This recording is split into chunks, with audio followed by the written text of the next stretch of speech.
oluvannyuma lw'abo ababaka 62 abali mu Parliament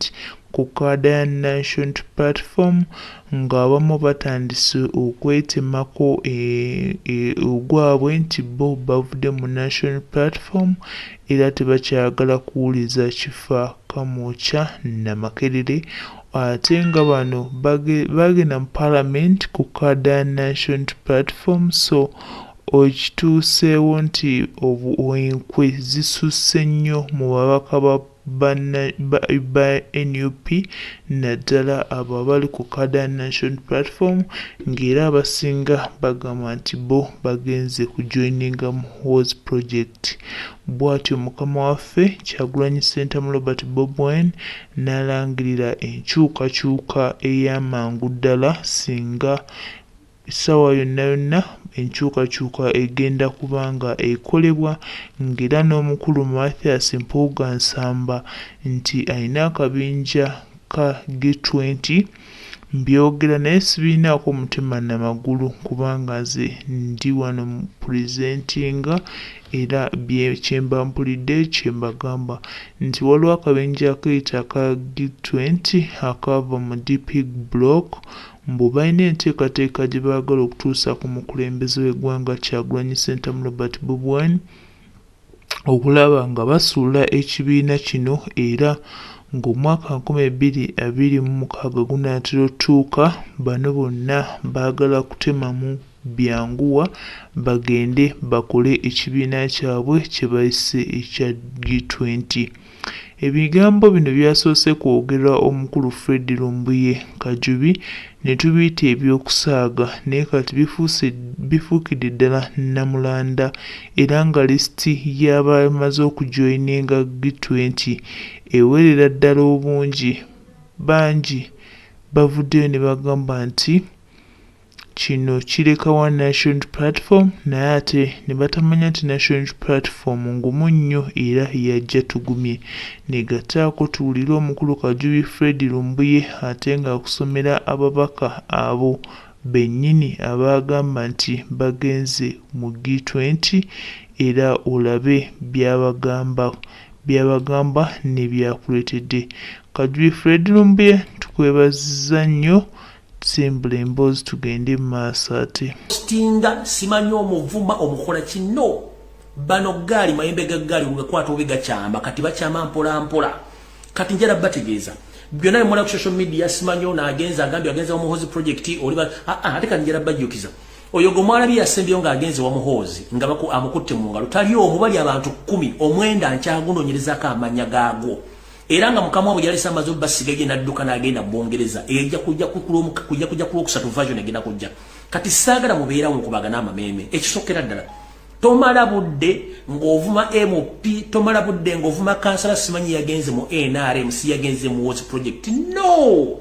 kakkana gwe nanyini nsi gwe mulonzi oli agenze wannamunigi n'omuntu wawu tatutte baamulonda. In fact ne family zaabwe zibavumirira okuba nti bagenze mu Hozi project oba bagenze mu NRM tebatutte kalulu k'abantu tebatutte abantu basigaddewo agenze bwana akalulu akamu kaatutte okutwala omutwoge ngalabe wa Hozi project oba gyatutte wa Museveni kagenda kukyusa kikubunkenke Museveni bwalina kyembuuza MP agenze omu oba bagenze katulina MP doza 58 bwe bagenda be bantu 58 tebagenda na bantu abalalonda babasigaddewo babanoonya bunoonya abantu bala bakuteekawo nkiddamu bonna ba MP betulina mu National Platform ne banasa ne bagende wa Muhozi oba bagenda mu NRM bali 58 ku bukadde bw'abantu 45 abaagala enkyukakyuka nkiddamu ba MP ba National Platform bali 58 bonna ne bakira ne bagenda nti bagenze mu MK project oba bagenze wa Museveni bagenze nga bo 58 obukadde 45 bwagala enkyukakyuka busigaddewo kati tomala budde ng'oyomba simaiti wakola losi agenze nga ye ate era nga ne famire ye munyiigidde olw'okuba nti agenze kubera tebagenda kukola kumwagala kati emmala budde simaiti banyiigira agenze nga ye musigazizza opposition yammwe musigazizza obululu bwammwe yensonga lwaki lwego mugenda oteekako omuntu agenda kuwaka lo full stop era ajja kutegeera bulungi temmala budde bwammwe simanya agenze simanyi twakumanya no bano bo banoonya nsimbi mubaleke bagende ekikulu kiri nti ne banaagenda 58 betwalonda emiliyoni z'abantu ezabalonda zisigaddewo oli agenze wa namunigina bw'omu mumuleka agende kubanga buli agende wa Museveni alinga tax ayagala nnyo abali ebodani abali munda kati go bakuteeka munda kiba kitegeeza anoonya bakyali bweruso temuddamu kutawana simanyi gundi agenze simanyi yatuliddemu olukwe no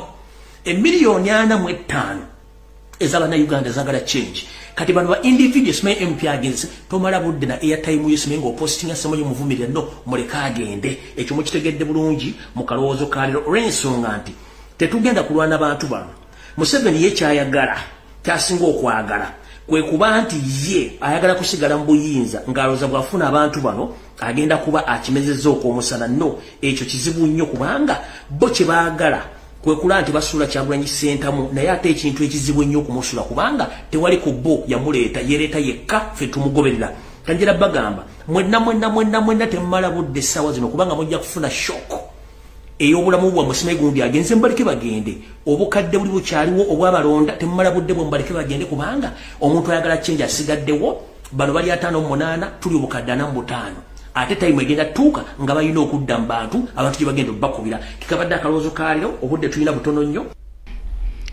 oyo abadde mukulu Kajubi Fred Lumbuye era ng'akuwa lisiti y'abo ababaka abagambye nti